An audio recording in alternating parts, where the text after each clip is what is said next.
The Mannin Line with Andy Wint.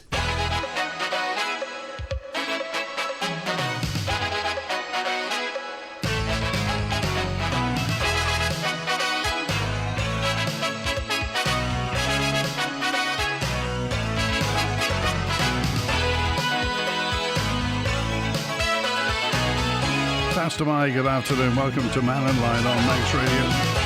Well, as soon as we hear for certain what's happening with Manx Telecom, then we'll see. The Jersey Telecom Group, I think JT, is owned by the Jersey government. Anyway, that's the story. Manx Telecom's accepting bids for a potential takeover with JT Group, the parent company of Jersey Telecom, in negotiations.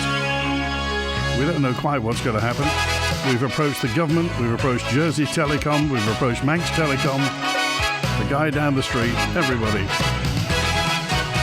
And as soon as we know what's happening, you'll be the first to know. So if you've got any thoughts on this, text, email, call, WhatsApp. Bit of the end of an era, really. But then again, how many people have owned Manx Telecom over the past few years? I think everybody but K-Tel's owned it.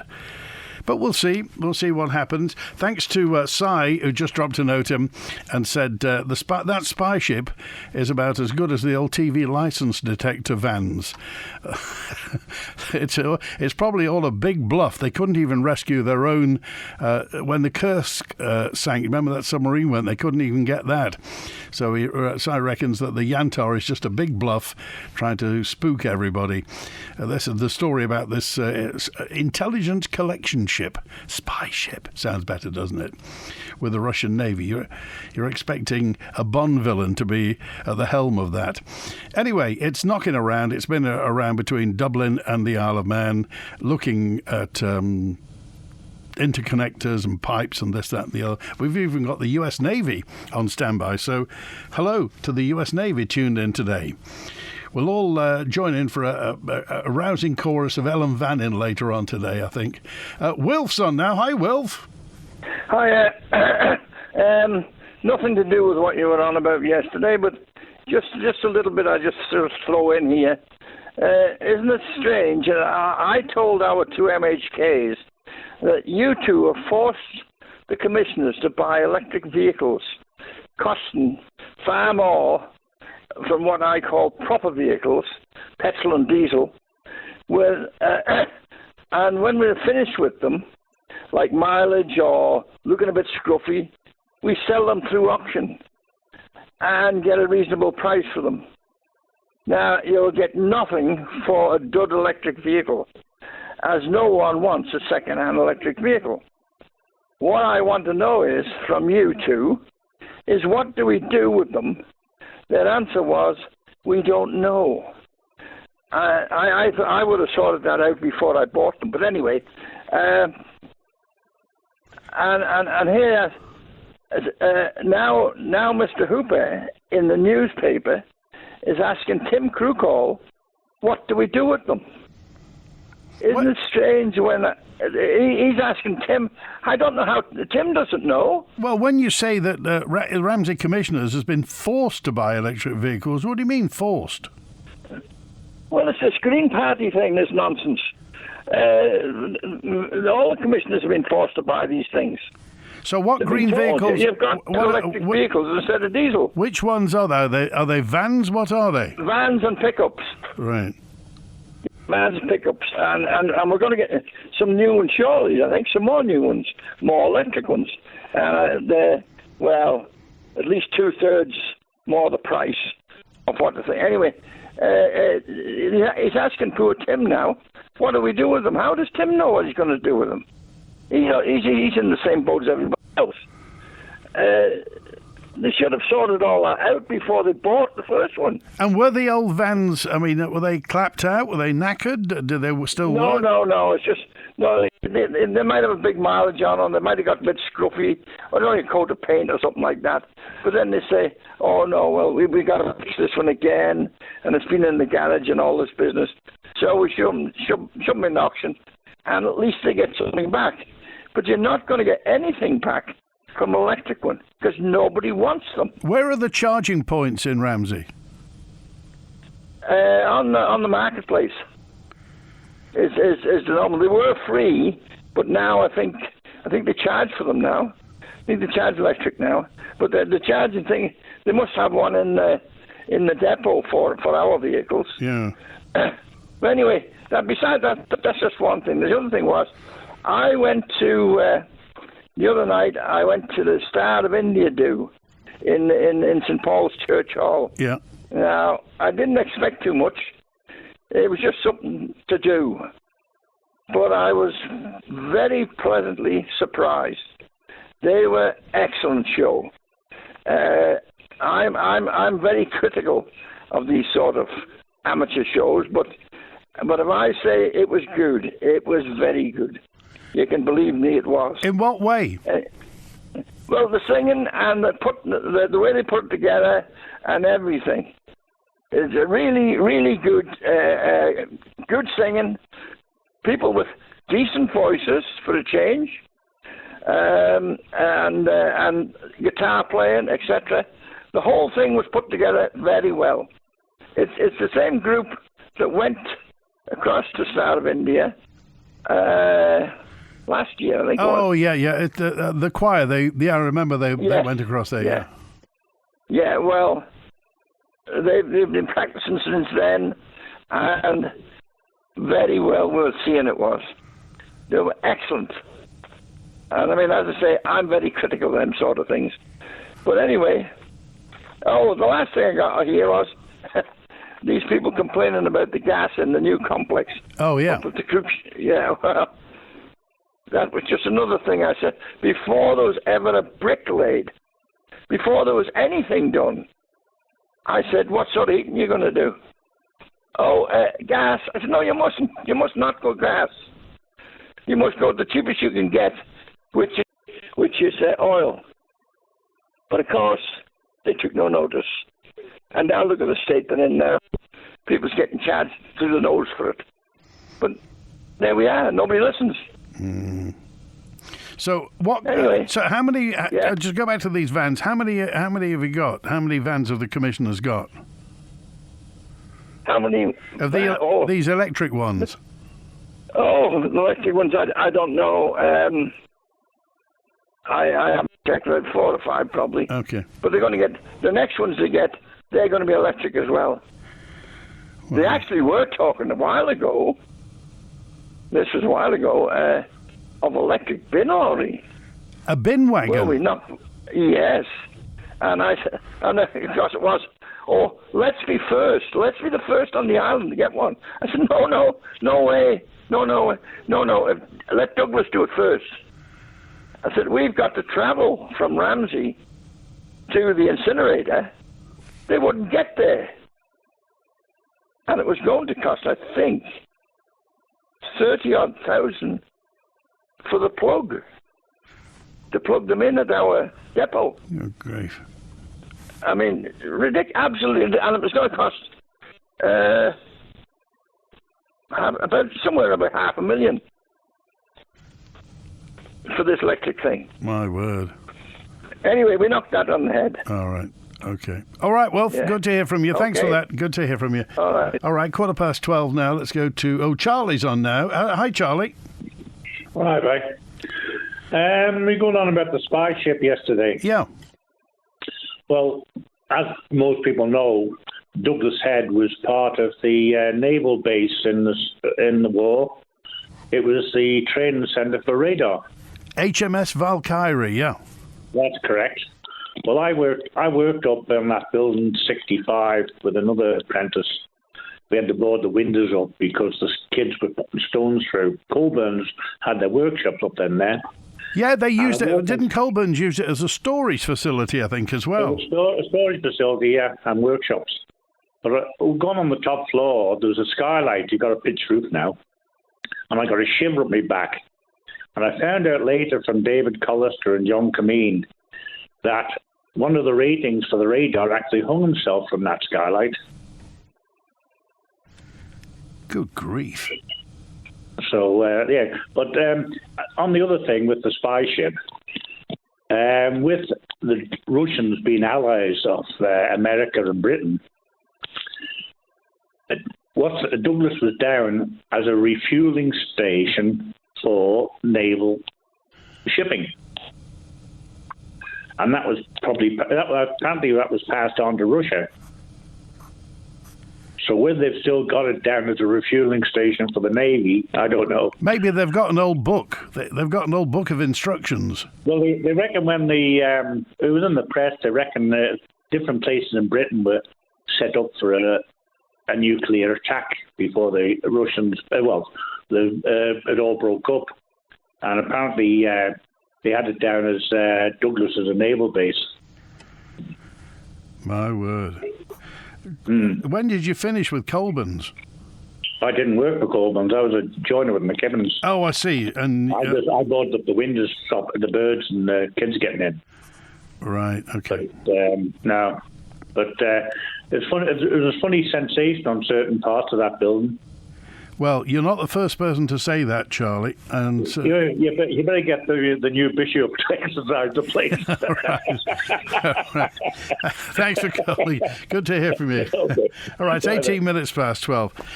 No, you're quite right. You're not the first person to say that where we are at the moment has a kind of ethereal feel about it. It was, the famous actor John Pertwee, who was stationed at Valkyrie in the Second World War. John Pertwee, and as Charlie said, this was 30,000 naval ratings went through this building being trained in radar, and they marched them up because the accommodation was down on Loch Promenade. They put hotels together, and that was they marched the poor souls up and down Douglas Head at the double twice a day. And John Pertwee was there, and of course he started the service players. He came back, I think, maybe the 1960s or 70s, or maybe later than that. I think Geraldine Jameson interviewed him and wouldn't set foot in the building because he'd been literally spooked. He thought he'd felt a ghost in the building. But I didn't know about the fact that a rating had taken his own life. Thank you, Charlie. And many more messages about the Yantar, what it's exactly here for. Well, we don't know, do we? But the fact is that apparently they're building 2 more of the darn things as well. 2 more spy ships to go circling around everywhere. But when you think about the state of all the interconnectors, and there are dozens of the darn things here, there and everywhere around the Irish Sea, and certainly around the English Channel for the UK, and let alone all the gas pipes coming from the rigs, well, it's food for thought, isn't it? Oh, Julian's on now. Hi, Julian. Hi, Andy. How you doing? Very well, yes. I was imagining Russian spies all night long. Oh, yes. Well, I was listening to your show yesterday. There was a couple of points that were made during the show regarding the Russian ship Yantar, and somebody asked the question, what on earth have our government done to upset the Russians? Well, that's easy to answer. If anyone looks for a BBC News article from July 2022 titled, Russia puts Isle of Man on its list of unfriendly states. And the reason for this was the Manx government imposed economic sanctions on Russia following UK policy, including freezing Russian assets held on the island, and the Russian yachts and aircraft were taken off the Manx registry. Oh, I see. So that's not a mystery. And another statement that was made was... we've upset the oligarchs. Well, I don't know, but the other statement that was made that I found interesting was, everyone knows that the Russians blew up the Nord Stream pipeline. If anyone looks for an NBC News article from February 7th of 2022 titled, Biden vows US will bring an end to Nord Stream 2 pipeline if Russia invades Ukraine. And this was during a White House press conference, which is still viewable, just put in Joe Biden Nord Stream 2, when a German journalist, Andrea from Reuters, asked a question from Joe Biden when he said that, how will you do that exactly since the Nord Stream 2 pipeline is under Germany's control? And Biden replies with, I promise you, we will be able to do it. Now, before the Nord Stream 2 pipeline was destroyed, NATO conducted its naval Baltic operations exercises known as Baltops 22 in that year, right in the proximity of the Nord Stream 2 pipeline. And interestingly, a participant in the Baltops naval exercises in that year was the US Naval Undersea Warfare Center. So make of that what you will. But subsequently, the US massively increased its exports of liquid natural gas to Europe, making Europe, for the first time, America's primary export destination for liquid natural gas. So it was kind of fortuitous for the state, it seems, in terms of trade. Well, I had a few messages yesterday about that, ranging from the considered opinion to the blunt opinion in whether or not it was the CIA or the American state that blew up the Nord Stream. We don't quite know, do we? We don't know who did what and to whom.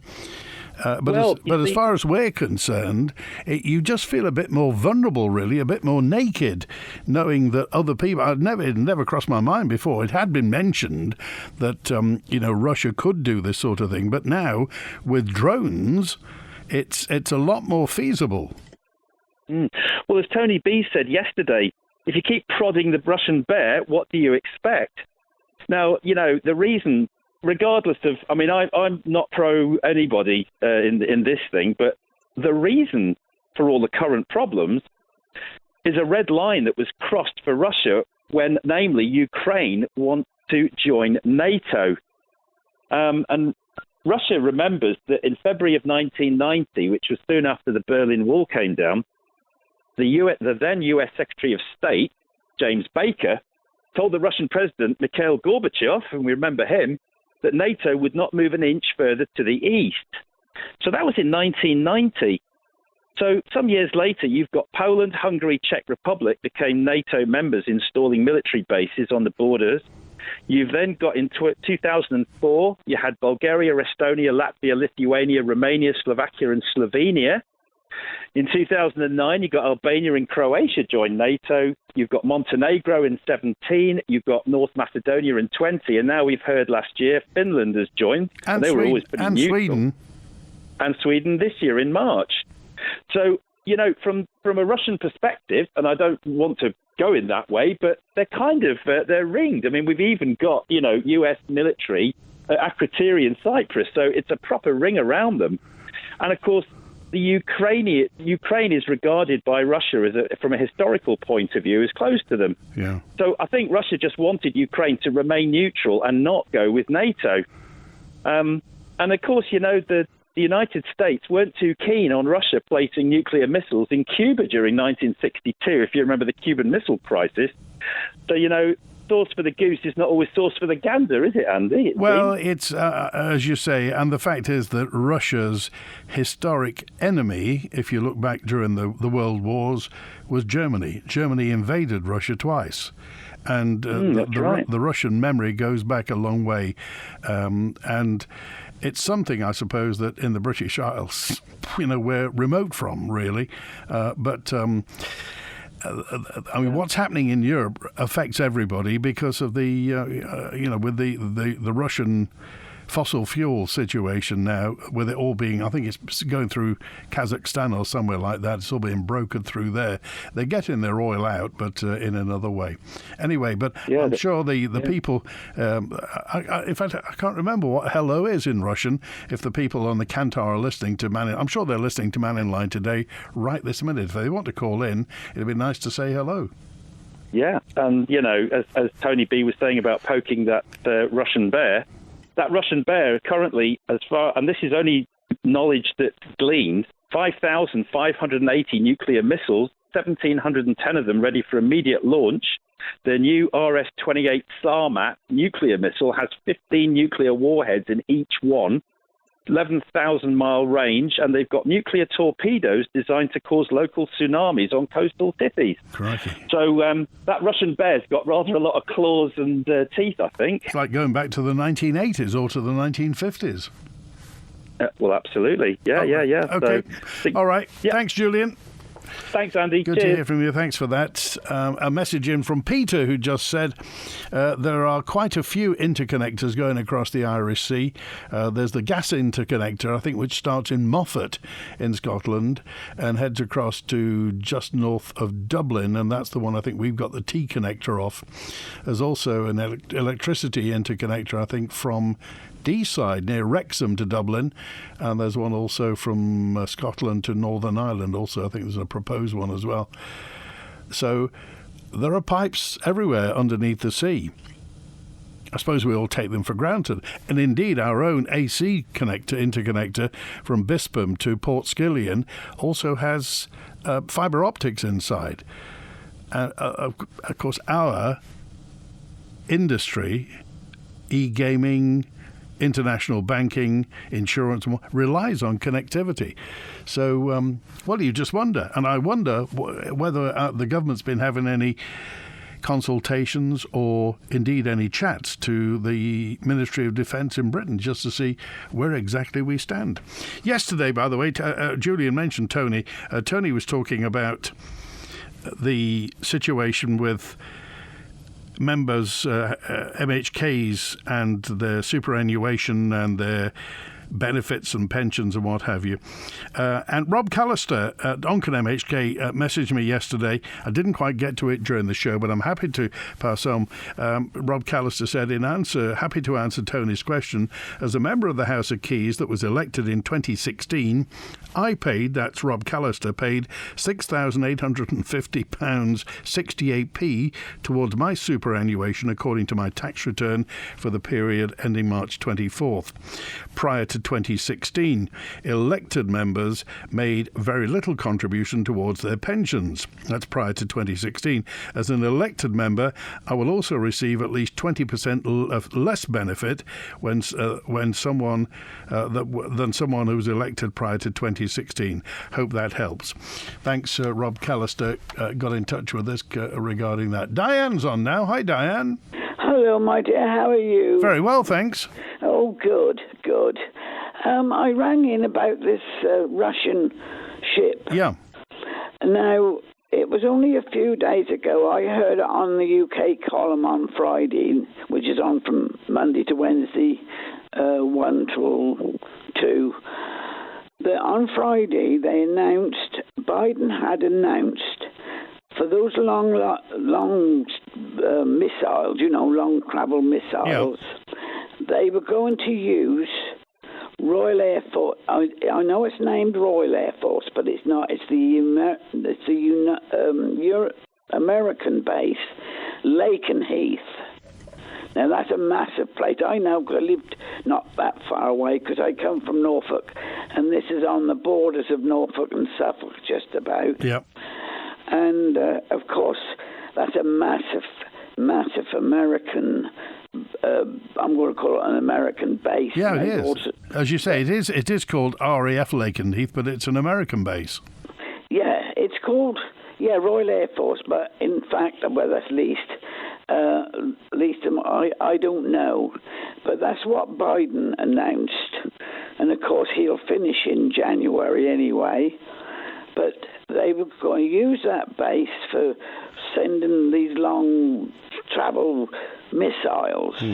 So I would think that Russian ship has probably circling around the UK and Isle of Man, taken to see whether any missiles are sent from Lakenheath, which obviously will put the UK into another up business regarding the war, the so-called wars that they create. So it may be to do that, but that's what I heard, and I can trust the UK column. Okay, all right. Good to hear from you, Diane. Thanks for being with us today. Thanks for that point of view. You can text, you can email, you can WhatsApp, whatever you want to do. Get in touch. Mannin Line. Hello, Isle of Man. At Co-op, we believe it's wrong to lower prices on things you buy least. Also, we lower the prices on the things you buy most, as well as giving you other exclusive member benefits. Plus, we now deliver to the whole island, so great deals can be delivered to your doorstep. So join Co-op to become not just a member, but an owner and have your say on how we're run. Co-op, owned by you, right by you. £1 membership fee applies. See full T's and C's at coop.co.uk/terms. Yes! This Christmas, give them something they'll really love, like the iPhone 16, Apple Watch or a Samsung tablet. Discover incredible value bundles exclusively at Shaw.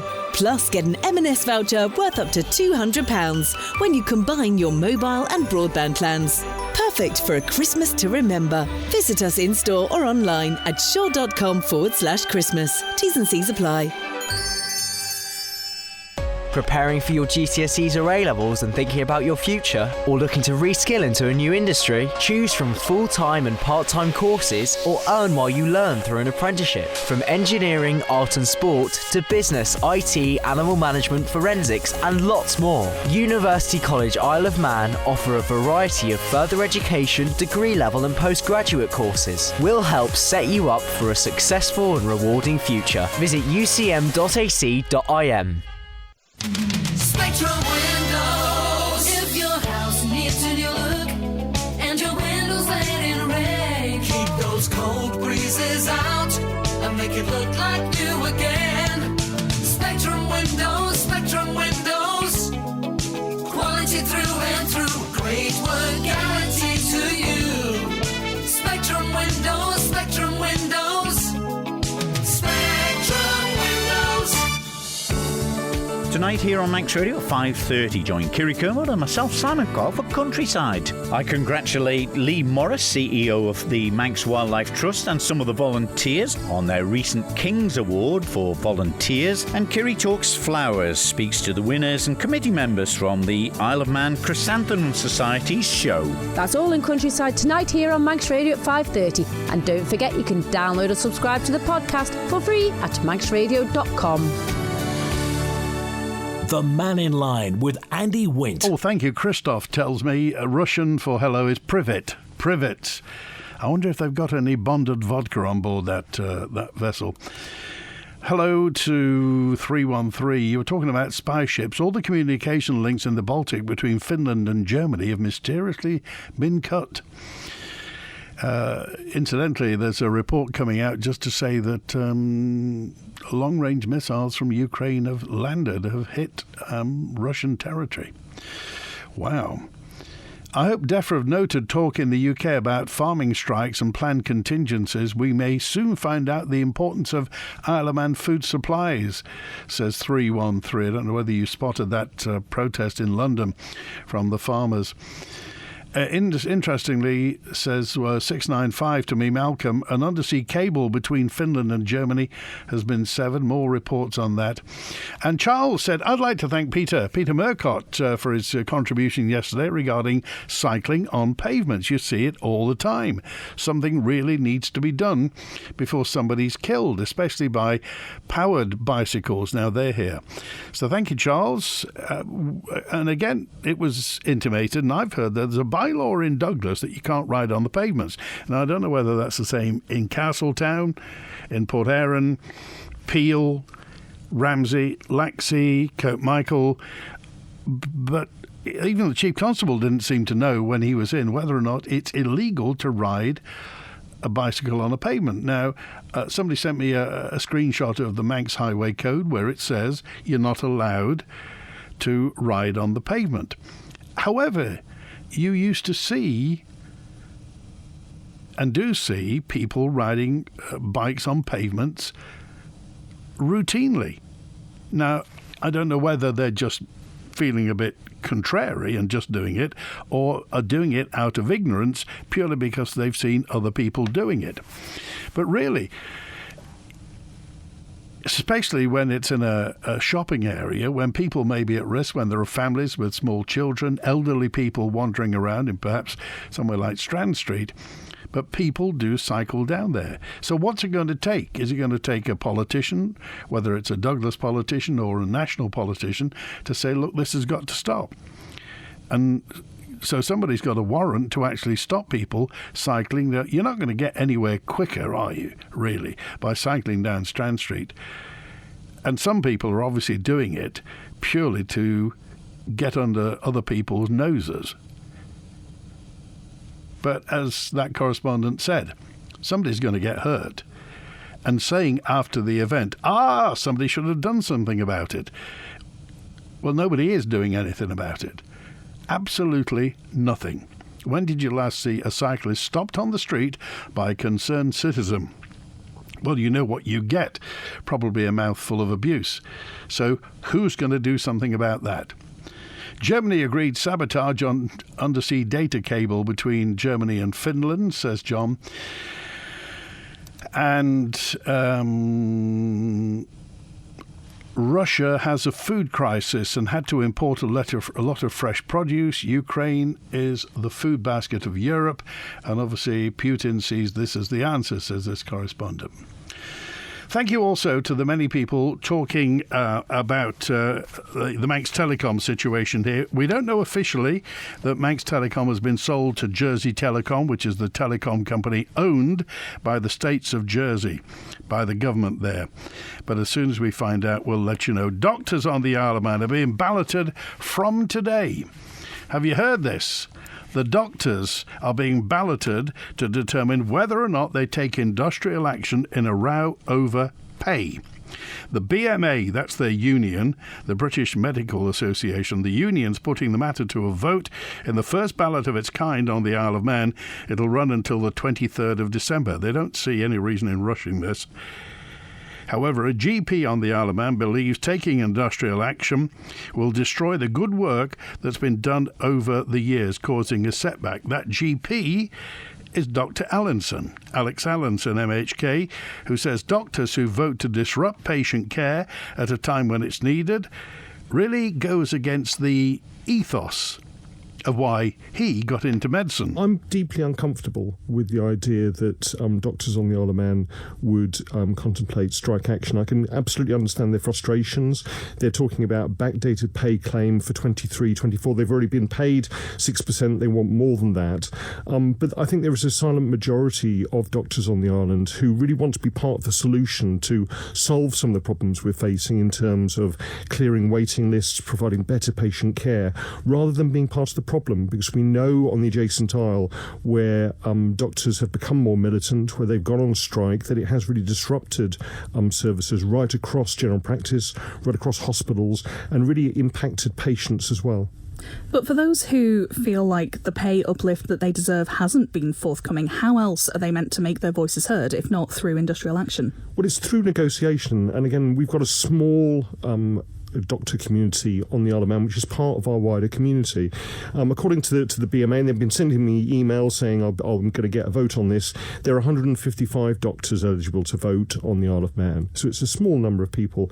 They are integrated with Manx Care. So we've now got clinicians and healthcare professionals throughout Manx Care in terms of the clinical directors, including the chair of the board, who understand the frustrations of doctors.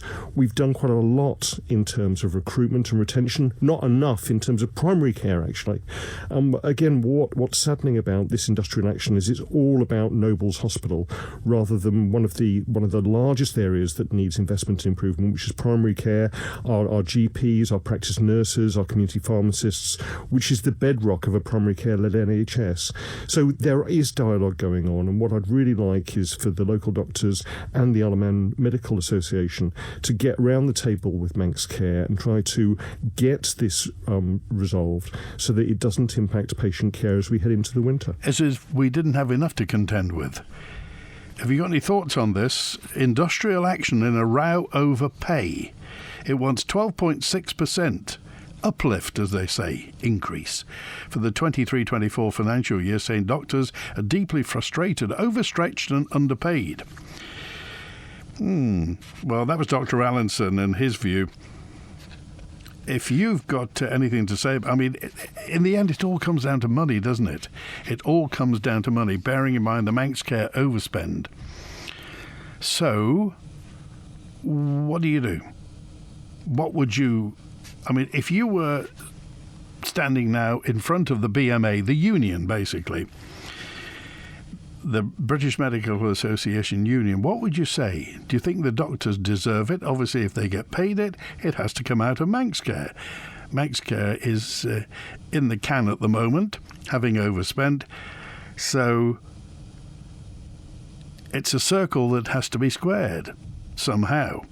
And do you think, as Dr. Allinson said, there is a silent majority of doctors who just want to get on with their job and aren't going to argue that much about pay, certainly not as far as going on strike or industrial action?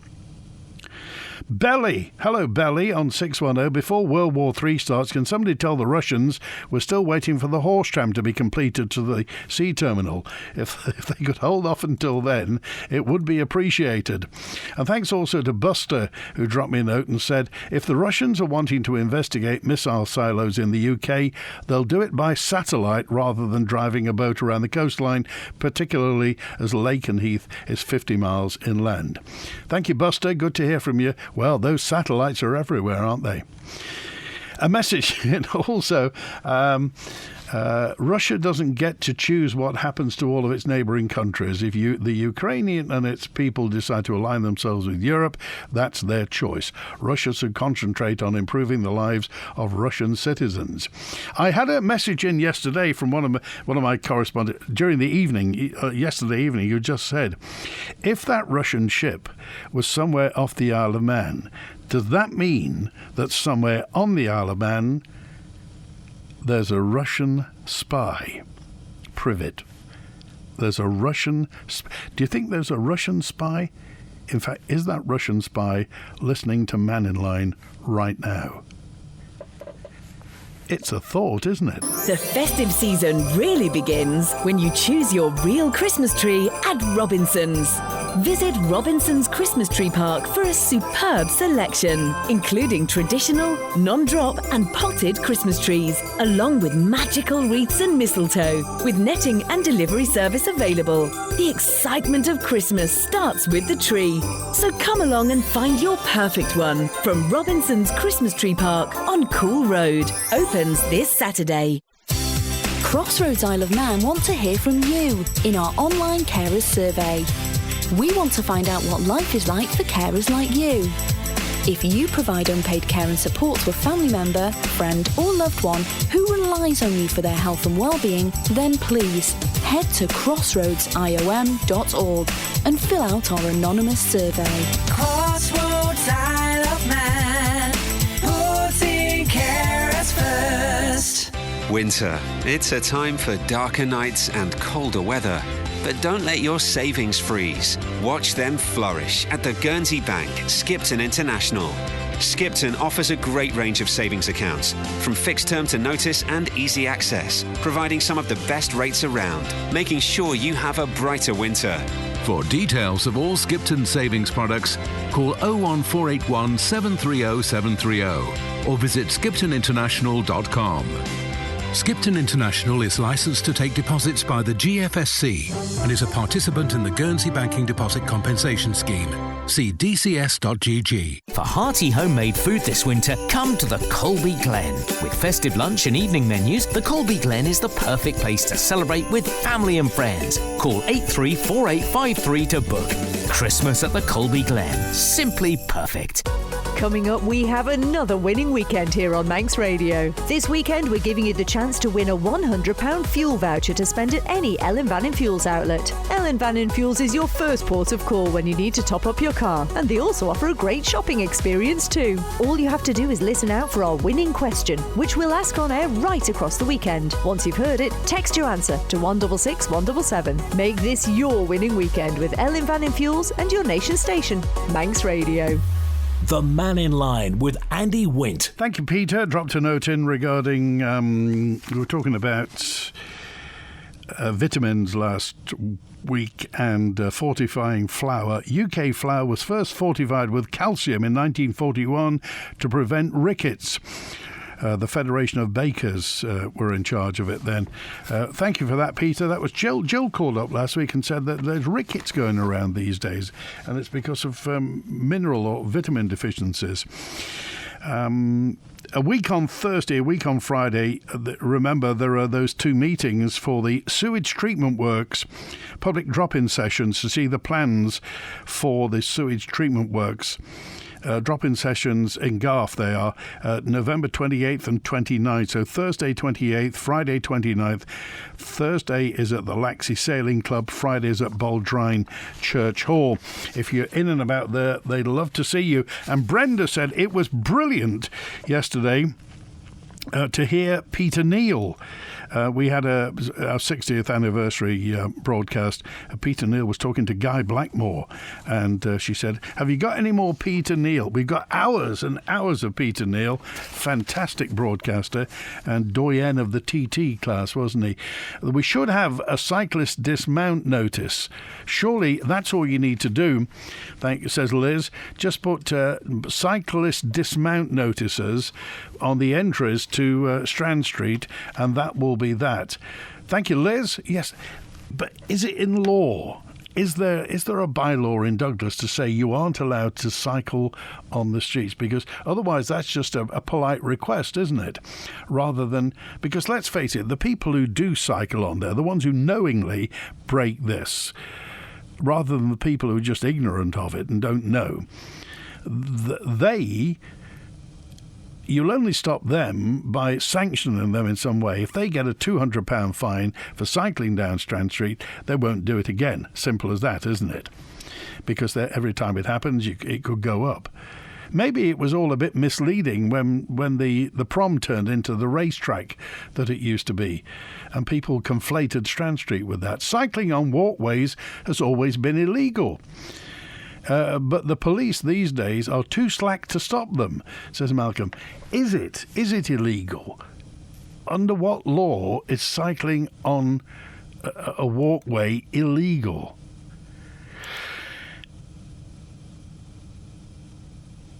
Let me see. 475. Why assume that doing your civic duty and asking someone not to ride bikes on pavements will result in being abused, verbally or otherwise?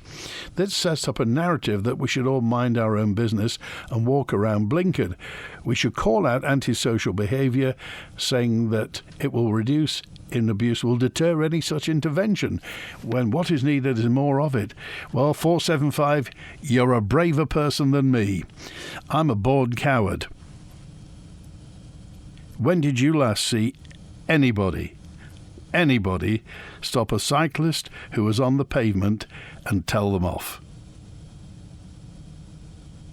If you did, then please tell me, because I've never seen anybody step in front of a cyclist on Strand Street, or one prominent businessman who has an electric bicycle cycling the wrong way up Victoria Street on the pavement.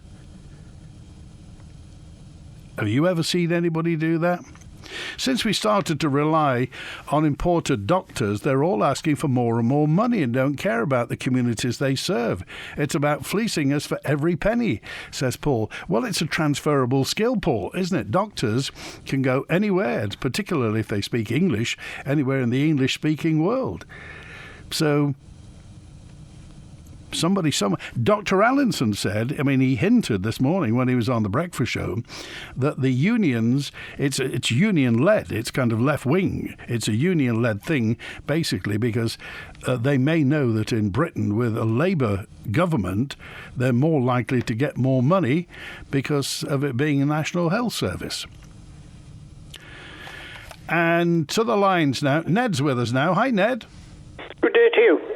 A quick comment on your cycling in pedestrian areas. Yep. I spent a number of years driving the horse trams, and I complained once about cyclists using zebra crossings. And the reply I got back was that certain zebra crossings on the promenade were designated crossing places for cyclists. On the prom? On the prom. Which ones, Ned? Oh, I don't remember now. But they said they were identified. Now, I wouldn't have minded were the cyclists pushing their bikes across, but they were riding along the pavement and just shooting across with the pedestrians and catching us totally unaware. And when I questioned it with the traffic warden, they said there are certain of these zebra crossings that are designated for cyclists to cross. I mean, now that's quite a while ago. I mean, have you always understood that it's illegal to cycle on a pavement? Yes, but these sort of rules, when you remember the time when we had mass enthusiasts coming from the TT, and every pavement in Douglas was used as a parking area for motorbikes. Yeah, of course. So it sort of watered it down a little bit, didn't it? I mean, do you think it needs to be made clear so we don't have any accidents? It's difficult to get it through. I've got to be careful how I word this, that I'm not seen to be an enemy of the cyclists, and I'm not. But a lot of the cyclists, you find them out on a Sunday morning riding in against the hedge, dressed all in black. And I think, they're not trying to make themselves accessible to the motorist. So, I don't know. It's a grey area. If you're a cyclist, you'll be 100% in favour of it. Okay, all right. Appreciate it, Ned. Thanks for calling today. Toot. Good to hear from you. 8 minutes before 1. This is nothing against cyclists. This is against antisocial behaviour.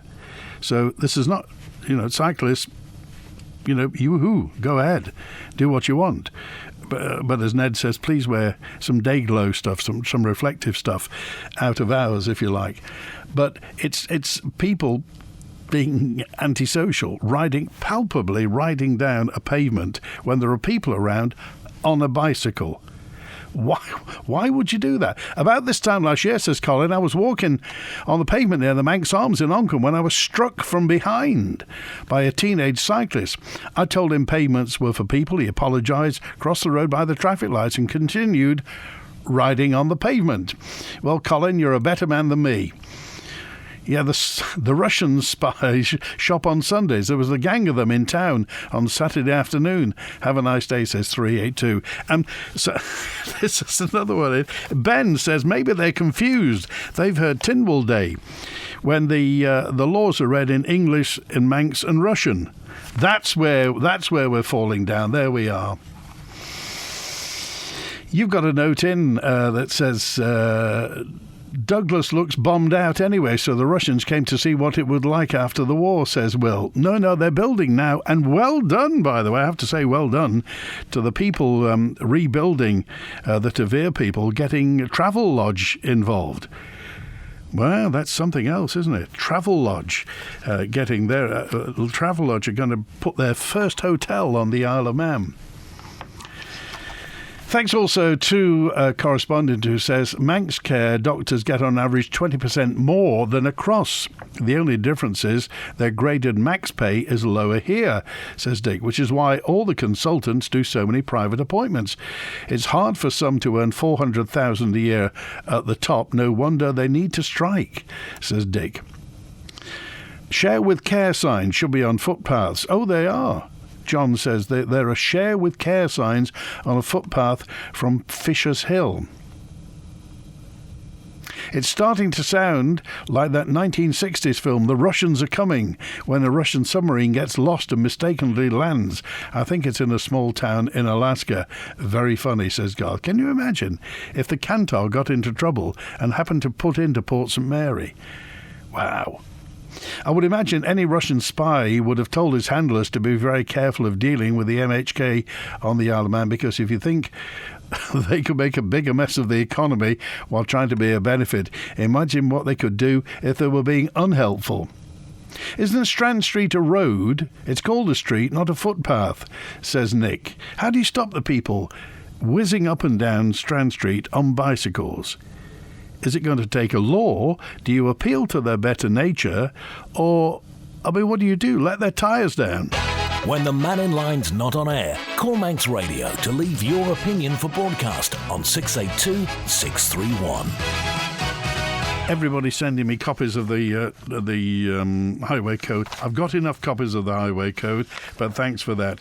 And the big story this hour is that Manx Telecom's accepting bids for a potential takeover with the JT Group. JT is Jersey Telecom, the parent company of Jersey Telecom, the telecommunications company for Jersey. And they're talking to Manx. Now, we don't know whether the Manx government was given the chance to take over Manx Telecom. Do you think that would have worked? Manx Radio understands the government was offered the opportunity to purchase Manx Telecom, but declined. Well, we've approached the government, we've approached Jersey Telecom and Manx Telecom, and as soon as we find out exactly what's happening, we'll tell you all about it. Never mind the cyclists, what about the skateboarders going down Prospect Hill on the road in full traffic? I couldn't believe what I was seeing. Middle of the day, don't think the bus drivers and motorists could either. But at least the skateboarder was wearing a helmet. Thank you, 963.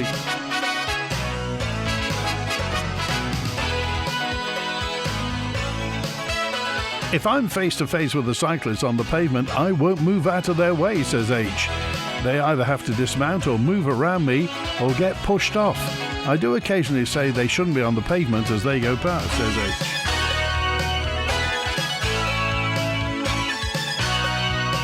Strand Street is a pedestrian street, so no wheeled vehicles apart from mobility scooters can be on it. Can't see how anybody doesn't quite understand this. That's it. Privet to the people on the Yantar. Thanks to Chris on the phones today. We're back with an open line tomorrow. WINT